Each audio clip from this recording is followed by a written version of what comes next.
सांगली जिल्हा पोलीस दलाने एक वर्षाचं बाळ त्याचं अपहरण झालं होतं. त्याचा जो गुन्हा नोंद विश्रामबाग पोलीस स्टेशन येथे गुन्हा नंबर 359/25 असा करण्यात आला होता. साधारण 20 ऑक्टोबर 2025 रोजी हे बाळ रात्रीच्या सुमारास मध्यरात्री त्याच्या आईवडिलांच्या ताब्यातून हे नेण्यात आलं होतं. या 1 वर्षाच्या बाळाचे आईवडील हे राजस्थान राज्यातील मजूर सांगली इथे आलेले होते आणि मध्यरात्री हे बाळ नेल्यामुळं घरच्यांनी त्याची कोणती कल्पना नव्हती.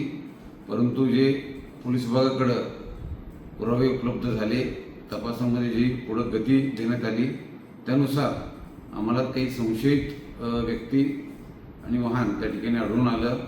त्याच्या आधारावर आम्ही हे बाळ तात्काळ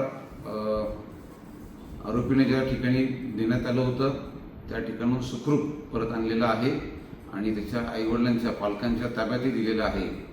यामध्ये एकूण 3 आरोपींचा सहभाग असल्याचं आत्तापर्यंत तपासात निष्पन्न होत आहे. एका आरोपीस पोलिसांनी गोलंदाज नावाचा एक आरोपी आहे, त्यास पोलिसांनी ताब्यात घेतलेला आहे.